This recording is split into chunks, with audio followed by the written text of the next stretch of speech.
everybody. Happy Friday and welcome to Beyond the Steps. This is the show that we talk about all issues that impact performance athletes, from racism, gender inequity, sex abuse and prevention, nutrition, psychology, dance, medicine, and science, and more. We cover it all. And our goal is to really just educate and provide perspective and resources from guest experts like my friend Jennifer Milner here today, so that we can leave this community better than we found it. There's a lot to hash out when it comes to performance athletes, and that's why we do this show. So, without further ado, you might notice I'm missing my fabulous co-host and friend Melissa McDaniel Grisham. She is out today, so it is me, and I'm excited to be having this conversation with our dear friend Jennifer Milner. Jennifer, welcome. How are you? I am doing well, thanks. Thanks for having me back again. Oh, it's so I wonderful I, I to see cannot you. believe it's your fourth season. I'm so excited. Four seasons, season four. We couldn't believe it either. We had to take a deep, a little double take when we started the season. Is it really 4 years? It has Yeah. been. But for those that don't know, this is Jennifer Milner. She's a ballet coach and certified Pilates trainer. After having a very successful performance career, Jennifer became certified in Pilates. She's trained dancers from New York City Ballet, the Kirov Ballet, American Ballet Theater, San Francisco Ballet, all the ballets, basically. She's also the founder of the Bendy Bodies podcast, devoted to athletic artists with hypermobility issues, along with our friend Dr. Linda Bluestein, who we love. She's a member of the International Association of Dance Medicine and Science, otherwise known as IADAMS, and has presented at several world conferences. She's a member of Dance Medica, as are we at Apollo, Doctors for Dancers, and serves on the advisory board of Minding the Gap. You can find her at jennifermilner.com, and I'll make sure to put that information in at the end for you. Jennifer, what has been happening this season? How has it been going for you? What's new? I think sometimes what's new is that it feels like nothing's new.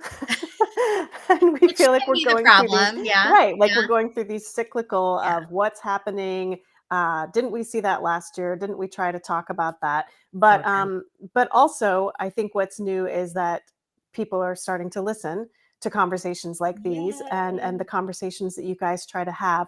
And so in that way, I'm very encouraged. So Yeah. hopefully what's new is we're kind of keeping going with getting information out there. Yeah, that's the blessing and the curse of this industry that we love so much, and, Yeah. we just, as long as we have people keeping at it and doing the work, that's a good small positive step forward. What is the biggest gap? I always like to ask this of you and Dr. Bluestein in particular when you guys come on, but what is the biggest gap you're seeing in general for dancers right now as far as training, awareness? What are the trends you're seeing and the gaps that we're seeing in the dance industry? Um, I think I think that we're seeing a lot of great information come out in the dance medicine and the dance research, and we're making some really great strides in the research that we're doing and the information that we're getting.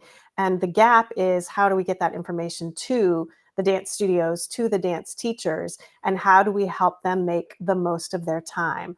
Yeah. One of the issues we talk about, or we're seeing a lot of, is, again, everything's kind of cyclical, so these things come back around. But like, for example, for Pilates, it was founded decades ago, and then every 5 to 10 years, it becomes like the hot new trend, right? Yeah. And so we see those things go cyclically. And in the dance world, I feel like there's been a great dissemination of information saying dance training is not enough, like dance class is not enough.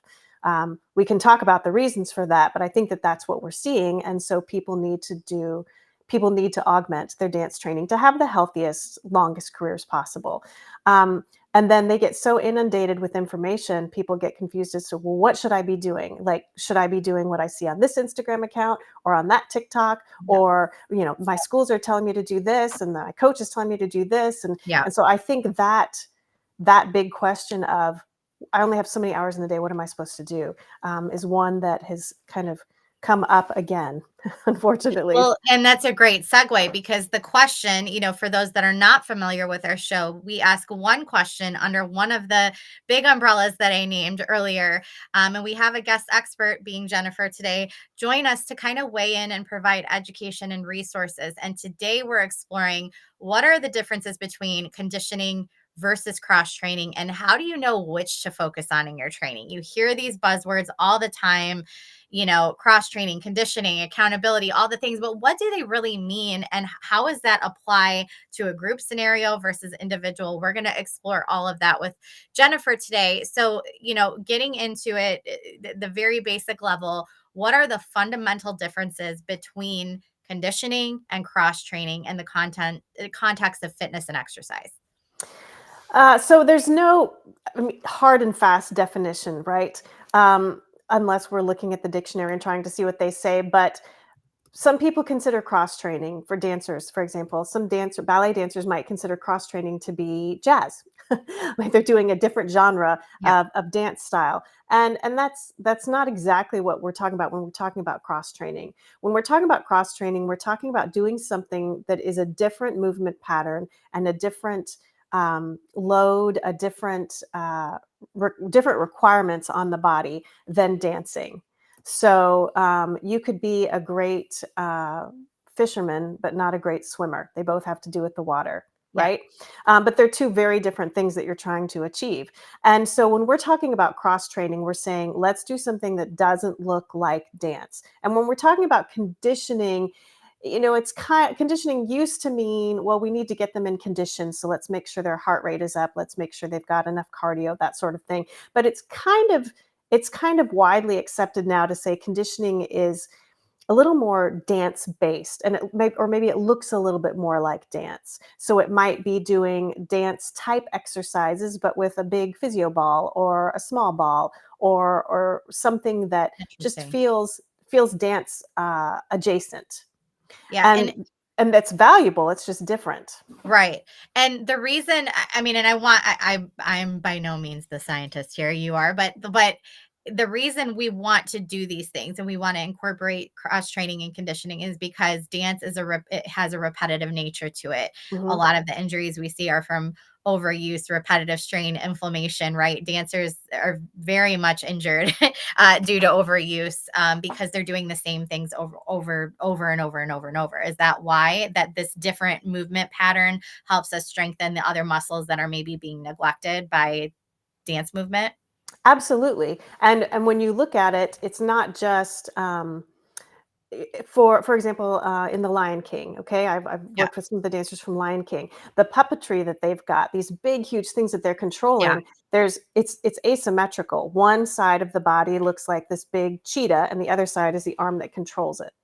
Yeah. Right? So they're always going to be using the same arm to lead the puppet in the same way. They can't like switch it Interesting. off, right? Yeah. So there's going to be an asymmetrical work that goes on with their body, which they need to train against to try to stay healthy. And then at the same time, we also want to say, like, if you're a ballet dancer, it feels so good to walk around with your legs completely turned out in that kind of duck waddle the ballet Yeah. dancers Yeah. always do, You can but it's spot it not from a healthy. mile away. Yeah. Exactly, but it's not healthy, and so we want to find ways to work in turnout as well because it's better for our hips. It gives more information to our hips to fully use the whole socket and to not just hang out and turn out. So it's going to Interesting. make us healthier humans, and it's also going to keep our body in better shape to do the dysfunctional things that we try to do, like stand on our toes or lift a leg up to our ear. So Yeah. it may not sound like it's informing our dance, but it is. And more importantly, it's informing our humanity health, the health of our human body. Yeah. Yeah. When is it more beneficial to focus on conditioning, and when does cross training become a more suitable approach, or is it better to have a balance of the two? I feel like it's good to have a balance of the two because you can use a big physio ball to find your turnout muscles, right? You can lie down, put your feet on the ball, try turning out, and you'll feel those muscles in a different way. But you're informing how you're going to use the turnout muscles for first position or for a batma. So it's helpful to find the correct muscles, and it's helpful to make that transition from I'm using these muscles, how do I move it into a dancer like pose or a dancer Yeah. like movement. Yeah. But conditioning is not enough. It's not going to keep you healthy because it is going to be working towards that dance side. And I don't mean it's not going to keep you healthy. We're all going to try to stay healthy, but it's not going to work as efficiently to balance out the other side of it. So I prefer for all of my dancers to do cross training, which is really just training. As my friend Jason Harrison says, he's a fantastic guy who trains a lot of dancers, and he's a strength and conditioning coach. Love Um, it. and his point of view is, we need to make you stronger, and then you can apply all of that stuff in the studio. It is going to Yeah. help keep your joints strong and all of that. And good training, good cross training isn't going to completely disregard what you have to do on stage. So I think a lot of people avoid cross training, avoid strength training, because they're afraid that it's going to make their muscles bigger or make their muscles tighter or tighten up their range of motion, and they're not going to be able to do the things that they need to do as a dancer. And any good coach is going to say, what do you need to do? Let's keep you healthy and let's figure out how to get you there. Yeah, So would you say that's one of the biggest misconceptions that you see when it comes to cross training and conditioning, especially right now? absolutely, absolutely. I see that, and I see dancers who are afraid to pick up a weight. And I will say, make sure everybody understands, I'm not a strength and conditioning coach. I wish Sure. I was, but my specialty is Pilates and rehab based exercises. So I know about it. I can give my dancers some of the exercises, but I'm definitely not trained the way a good strength and a certified strength and conditioning coach is. Um, and I hear all the time, well, I'd rather work with you because I don't want to get my muscles too bulky, or I don't want to, stop looking like a dancer. And I'm like, well, I want you to go train with a Yeah. trainer in Yeah. addition to the work that you do with me, Yeah. so that you can do the things you want to do. You want to get higher jumps, you want to have stronger legs to hold up that extension. That's going to be the best way to get it.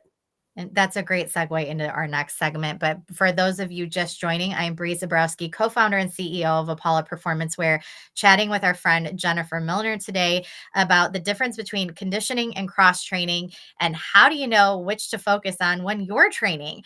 We're exploring that today. This is Beyond the Steps. So be sure to like, share, and subscribe this conversation. It's really important for us to get this content out into the community to facilitate healthy discussion, provide resources and education based research. So please do share, and thanks for watching. There's a lot more to go, so stay tuned in with us and be sure to still share with your community as well. So that your where we left off is a great segue into this question. So can anyone, because dance, we've said it time and time again, dance specifically is not regulated, right? There's no Right. certification required to teach dance, to lead dance, to start even build a curriculum or a program. There's nothing required. They wear a lot of hats, sometimes self-proclaimed hats, right? But can anyone work cross training into the curriculum?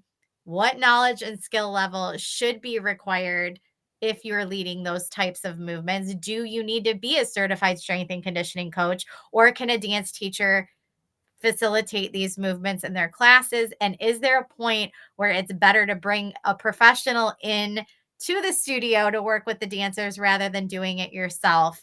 Or am I overblowing this and it's not a big deal at all?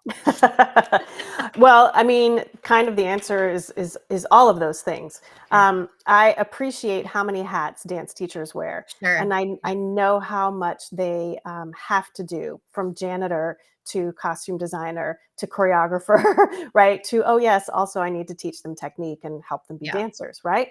Um, and I appreciate that they want to add strength training in, and I know a lot of my competition dancers, especially, strength and conditioning is a class, a very common class for Yeah. dancers to have, or it's built into like an extra long jazz class or contemporary class, and they'll do Yep. 20 to 30 minutes of what they call strength and conditioning.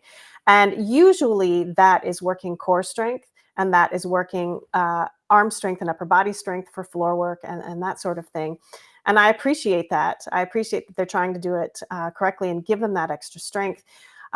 If possible, I would love to take that load off of them and have a person come in whose job it is to do that and to design it. Because when I go in and do a cross training class for a studio, I ask them to give me the whole year and let me have that year to do what I want to do with it, and not just say, okay, this week we're going to do abs, and that week we're going to do legs, and that week we're going to do glutes, and then we'll start all over again the next month. Because a good trainer is going to sit down with your schedule and say, when does your competition season start? When does Nutcracker start? Yeah. When do you really start pushing? And they're going to build the training accordingly. And that takes a lot of planning and a lot of forethought. And dance teachers may or may not have the time or the knowledge to be able to do that well, right? So if that's what they have the time and the budget for, it's great that they're trying to put those things in there. In a perfect world, I would love to have someone come in whose job it is to do those things for them.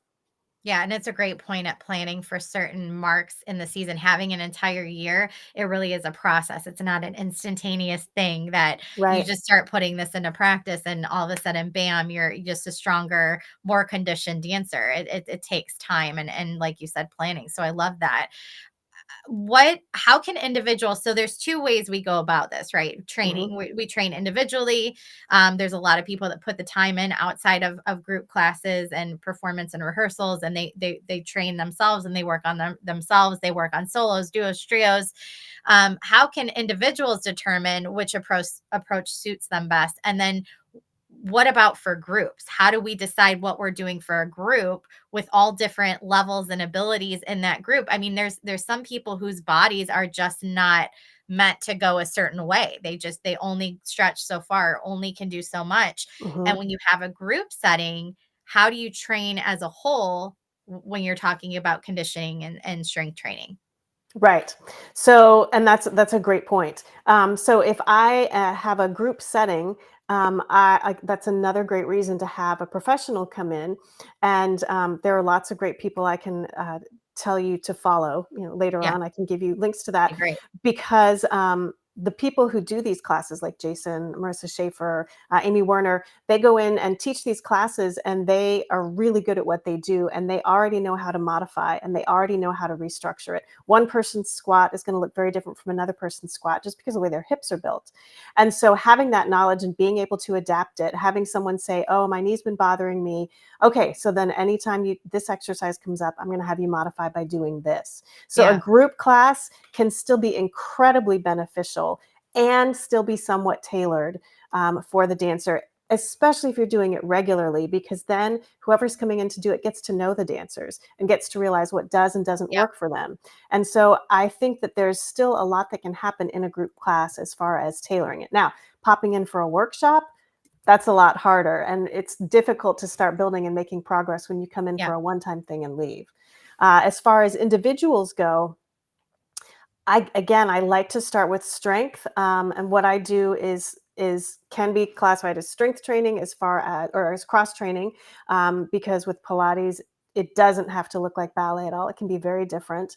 But I also can incorporate those exercises to look a little bit more like ballet conditioning for them to figure out how to transfer it from the gym or from the clinic into the studio. So I think it's valuable to have someone who can help you make those transitions, whether you have a separate strength coach and a separate conditioning coach, or you have someone that can do both.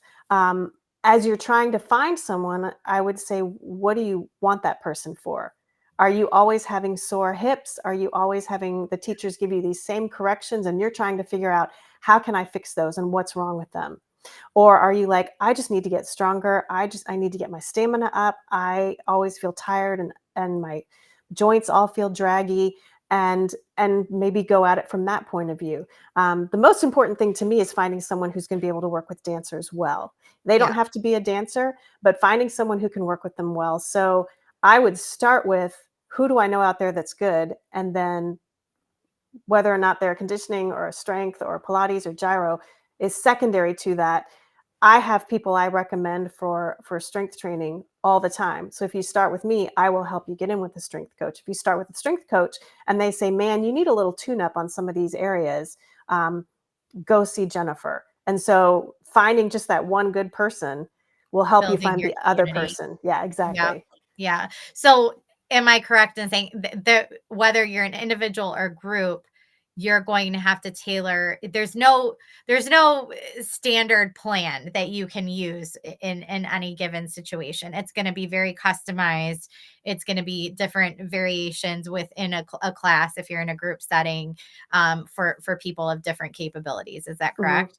That is correct, and in general, I would say I would rather it lean towards cross training than Yeah, towards conditioning. So, interesting. just adding a class in that is similar to dance or dance adjacent, I don't think is gonna be the best bang for your buck if you only have space for one class. Yeah, I love that. And then we're going to dive deeper into, what a solid, conditioning versus strength training um program looks like at the various levels in dance in the next segment. But just in general, I mean, you look at right now some dancers, it's technique, technique, technique, technique, technique, turns and leaps, strength and conditioning. You know what I Mhm, mean? Like once a mhm. week. Is once a week realistically enough if you're putting 4 to 5 days of dance in a week? Is that enough to see the results and generate results, or is it something that needs to be consistent and more?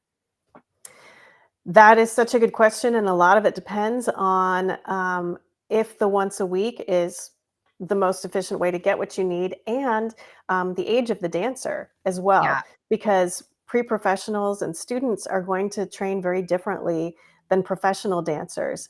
And the better question to me is, what does the rest of your schedule look like? yeah, Does the rest of your schedule make efficient use of your time? Or are you doing 4 leaps and turns classes when the studio could schedule 2 leaps and turns classes that week and a strength training class as well? And the strength training class will make your leaps and turns better. yeah. And I think that the mentality that we're trying to get away from when it comes to parents as well as teachers more is not more. Like, Yes. you like make that quality time that you're putting in with technique and put some of these other things in to round out their schedule and round out their training. Mhm, And I think that's a big hurdle that we're seeing. Um for those just joining, I'm Bree with Apollo. This is Beyond the Steps season 4. We're talking with our dear friend Jennifer Milner today about the differences between conditioning and cross training, because they are used pretty interchangeably, mhm, and but they are very different. And how do we know what to focus on in our training, because it's very different, as we've learned today, for each person based on their level and their capability and what their body is made to do, right? So, Jennifer, with that, I want to talk about the role of conditioning and cross training, at each level. So, I guess I want to start with recreational dance and other performance activities. At that recreational level, the kids that are going maybe one night a week, is it something we should even be focusing on with those kids, cross training and conditioning? I mean, if they're going once a week, I think they need that time to be doing the classwork and the technique work. Yeah. So at that level, I don't know that there's really a need for it. They're not overloading their bodies so much, and they're not specializing, Yeah. right? They're not. When we talk about specialization, are you doing baseball 12 months out of the year, or do you do baseball for 3 months and swimming for 3 months and basketball for 6 months, right? So the body gets challenged in different ways. They're not specializing in dance because they're not doing it 10, 20 hours a week. So does the body need that extra support? I tend to think no, and I encourage them to just dig deep into their technique. Yeah, yeah, great. Thank you. And then competitive dance, looking at when we get to the competitive dance, youth dance, and other performance sports, what about at that level? These are the kids that are getting into, 3, 5, 6 days a week that they're between, classes, rehearsals, competitions, and then the sub question of this is, does that schedule look different when we're getting closer to a competition? Is it important to change up the frequency as we have these bigger events coming up? Mhm. Yeah, that's such a hard discussion, and you and I have talked about this before, is how to figure out programming that prepares the dancers as well as we can and makes them comparable, right? Competitive, literally, to the other schools without burning them out and Yeah, without overloading them. And I know there's fear on the dance studio side of doing too little because then teacher or parents yeah, might say, "Well, that studio is doing more, so they must be better." and going to that studio, and you're trying to keep your teachers Sure. financially. Sure. Um, but when you're getting into that age range, the science says that a dancer, a pre-professional dancer or a student, the optimum number of hours they should be dancing per week is however old they are. So a 14-year-old should be dancing 14 hours a week. And if they go over that, they are exponentially more likely to have an injury. I mean, that's the basis of the study, which I think was 2017, I want to say. Yeah. And that's shocking to some of the dancers who are doing 25, 30 hours a week. Can I get them to drop 15 hours? No, and I get that. Um, do they need do they need augmentation for their training? Most of them do, and when you're at a competitive level, whether it's ballet or a competition studio, a lot of what they're doing is pretty similar from day to day. And you can say they're doing hip hop or contemporary or lyrical or all those things, but as you're tailoring it for a competition, there are certain moves, there are certain looks, there are certain feels that always come out. And so they're always going to be doing that. The flexible bodies are going to be doing all the back bends, the flexible legs are going to be doing all the needles. They're going to be doing Yeah. those things. And so we need to help train them against that so that they're strong enough and healthy enough to be able to keep going. Yeah. How many needles are done with the left leg in the air? Very, very Yeah. few, right? Yeah. So Yeah. any strength training we could put in there would be great, and I would build it in at the beginning of the season. And as it gets closer to competition Yeah. time, strength training starts to look more like dynamic stretches and release work, Yeah. and prepares them for whatever comes next. And that's where having that professional is going to Hmm. come in really handy because they're going to know when it's time to ramp up, when it's time to pull back. And unfortunately with dance, when we're talking about the rigidity of a schedule, dance studios most times have other things going on. They have a million classes and different levels, and there's only certain blocks of time that are cut out for Yeah, certain kids. And you really have to fit everything into that time slot, and something is inevitably going to have to give. And oftentimes it is the cross training, it is the strength and yeah, conditioning, it is all of those things that are considered extras when really maybe they should be considered the more important of the two, right? So it's interesting. So then talk about professional dance and other athletics. So when we get to the professional world, this is a little bit different than competitive, because where competitive, it's a sort of a push and pull between the teacher and then the kid and their mhm, off time and the parents and what they do extra to support their dancers, or if they're able to do something extra, versus at the professional level, oftentimes we see that they have facilities, they have trainers, they have people that are helping take care of them. But oftentimes we see that that happens at the point of injury, not mhm. before. And so, do you feel like at the professional level, we're seeing enough attention on strength and conditioning and cross Well, and training? there again, it's trying to change a fair amount of tradition, right? And trying to encourage Yeah.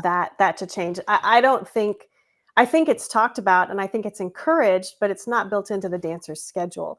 And that's what's difficult. Yeah. And to find a way to build a professional company's schedule so that there's 1 or 2 days a week that are lighter, like maybe they don't have to rehearse Yeah. that much. Those things like Nutcracker that they've done for 30 years. And I'm not telling people not to be rehearsed enough, but maybe there's an hour or Sure. two less, and the dancers have 2 hours in the morning or 2 hours in the afternoon to do what they need to do, whether it's going to do cross training, whether it's sitting in an ice bath, like whatever they feel like they need, they have the space to do it, and they have the space in their physical body, in their bucket, um, to do that without pushing themselves over the edge, because we want to build Yeah. someone up to be able to do snow. I use that analogy all the time because snow is 9 to 11 minutes long, and we Sure. want them to have that stamina for it, but they're not going to get that stamina by just running snow over and over again. So we need to give them space in the schedule to be doing their swimming or their running or biking or whatever it is that's going to help them get there. And we can't say rehearse 10 hours a day and then go do something else to make yourself strong enough to do this. We have to give them the You have to space. allow them the Hmm. time to do those You other do. things. And I think that might be the biggest issue and hurdle is like we said earlier, so much of the emphasis is on the technique and the rehearsing that we forget that other stuff is an important part Hmm. too. So that's a great point. So a lot of times with shows like this, people watch and they get inspired and super inspired and they're like, we're gonna go and do all this now. Like, but it can also be very Yeah. overwhelming. So if someone is, if there's an educator out there or a director or teacher or a coach that wants to incorporate a more balanced approach to conditioning and cross training in their training curriculum and isn't sure how to get started, what do you recommend? Like step one, what is that thing that you recommend they do to sort of put that into practice? And I know I'm saying this like we're kind of headed into competition season in the dance world now. This is a really hard time to like just make changes to a schedule that's been in place since, August or September. But the new year is a good time. This is when we start thinking about what that new dance season is going to look at. So these are things that we want to be thinking about now. How do they go about getting that in? Do they ask their teachers, "Hey, are you comfortable teaching this? Are you qualified to teach this?" What is that step? And that's a great question. And I think this is the perfect time of year to think about it. As you said, it's the new year. But as you're going into Yep. competition season, just start to take note. When do the dancers fall apart? When do they say it's too much? When Yeah. do the parents start to look ragged and resentful and unhappy and saying, my daughter's always hurt? She's always Usually injured. about Yeah, November. exactly. My daughter's always injured and stressed out. And, so start to make note Yeah. of that. When does your schedule feel super duper squeezed? And then at the end of the year, send out a form, make it anonymous and say, what would you like to see different? Like, would you take advantage of a strength training class? Would you take advantage if we had a private coach here that could work with whoever wanted to sign up during these hours? Like, how can we help facilitate that and gather more information then? Right now, I think it's a great idea to start asking your teachers, what do you feel comfortable and qualified to teach? Where can we make the schedule more efficient? As I said before, maybe we take out one of the leaps and turns classes and put in a strength class instead of that. I know it's really hard to drop some of those classes, but just look at what's going to make them a healthier, more competitive, like physically able to compete at a higher level dancer. So where can we adjust that schedule a little bit? And then I would also say start to clean up your social media and start to look for people who are really good at what they do and follow them and see how they do it. My friends post all the time. They say, I did this and this is why. Fantastic I did that content. and this Yeah. is why. And you'll start to see patterns and you'll start to be like, oh, so maybe I should look at that. Maybe I should try to get certified in this. And I think if you have great science expert based social media Instagram accounts to follow, I think that you're going to learn a lot and you're going to start to see those patterns and be like, oh, I could do this or I could do that. So, as crazy as it Yeah, sounds, there's it'll so help. many accounts. Yeah, so many accounts out there that are like they have videos of exercises that you can do for a very specific thing or targeting a specific goal, and tons of evidence-based, science-based accounts, like you said, that are out there right now. And I'm sure we can talk about some of those at the end. But that's a great resource. That could not be more true. So this is a great segue into homework. We like to give our guests homework every episode, one small step that they can take between now and next week to make progress in this way. So somebody that really says, I need to get some cross training, strength and conditioning into my training regimen. What is that one step that they should take first and foremost? Start to gather information. I think it's really great Yeah. to ask your friends who go off and do cross training or strength training or conditioning and say, what do you do? How do you find the time? How does it make you feel?